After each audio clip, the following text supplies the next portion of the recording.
Santo Antônio da Alegria, interior de São Paulo. Uma fazenda onde ninguém consegue explicar. O que acontece quando o sol se põe? Pessoas que tentam sair depois das 3 da manhã andam em círculos. Sempre voltam para o mesmo lugar, como se algo não deixasse ir embora. 2 patriarcas morreram. Uma disputa de terras que dura décadas e fenômenos que ninguém consegue explicar. Você vai entender tudo agora. Santo Antônio da Alegria, uma cidade pequena no interior de São Paulo, a 90 quilômetros de Ribeirão Preto, onde quase ninguém de fora já ouviu falar, mas que guarda um mistério que nenhum investigador conseguiu resolver. No limite entre 2 fazendas, existe uma ponte de pedra sobre um rio. De um lado, uma família, do outro, outra família, e entre elas, uma disputa de terras que dura mais de 30 anos. Brigas, processos, ameaças. O tipo de rivalidade que o interior do Brasil carrega em silêncio por gerações. Mas há cerca de 10 anos, algo mudou. O patriarca de uma família morreu, a matriarca da outra também. E foi exatamente aí que os relatos começaram. Primeiro foram os moradores mais próximos, portas batendo sem vento, pedras sendo lançadas sobre as casas, até durante o dia, sem ninguém por perto, sem explicação. Se inscreve no canal agora, porque essa história vai ficar muito mais pesada.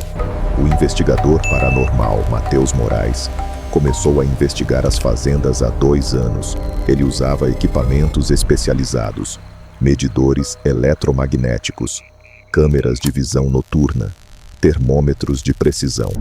E o que ele encontrou na ponte não tinha explicação científica.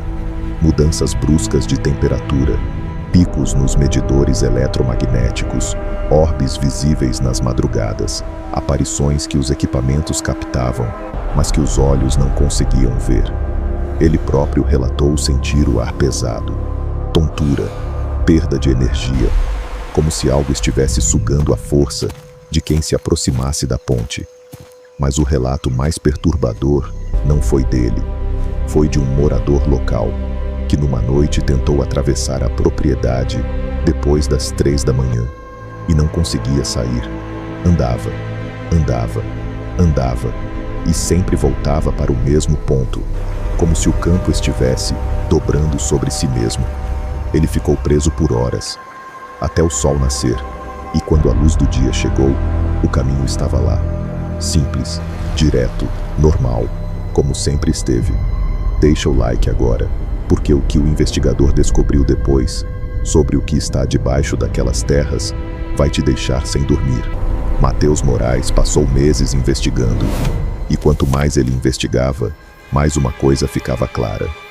Os fenômenos não eram aleatórios, eles tinham um padrão, sempre na ponte, sempre depois das 3 da manhã, sempre mais intensos nas datas próximas às mortes dos 2 patriarcas.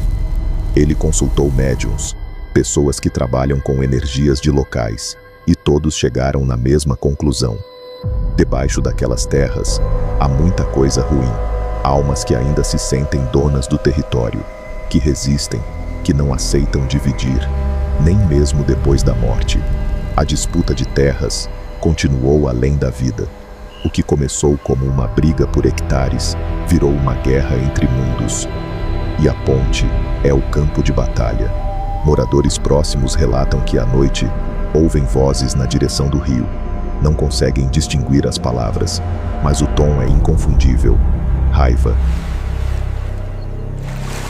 Pura raiva de alguém que perdeu algo e não aceita. O investigador disse uma coisa que ficou gravada. A maioria quer se comunicar, uns pro bem, outros pro mal.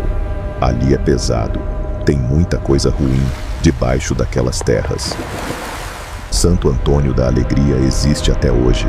A fazenda existe, a ponte existe, o rio existe, e os relatos nunca pararam. O investigador Matheus Moraes ainda não encerrou o caso. Ele acredita que enquanto a disputa de terras não for resolvida entre os vivos, os mortos vão continuar brigando também. E talvez seja essa a lição mais perturbadora que que o interior do Brasil tem para ensinar, que certas brigas não terminam com a morte, que certos ódios são mais fortes que a vida e que algumas terras guardam tudo o que aconteceu nelas, para sempre. Santo Antônio da Alegria. 2 fazendas, uma ponte, um rio e uma disputa que a morte não conseguiu encerrar. Deixa o like agora.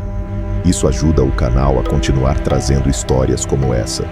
Se inscreve e ativa o sininho, porque no próximo episódio a gente entra em mais um mistério do interior do Brasil. Nos comentários me conta, você já passou por algo inexplicável numa fazenda? Alguém da sua família tem uma história assim? Ecos da Casa Grande. O interior do Brasil tem muito ainda para contar.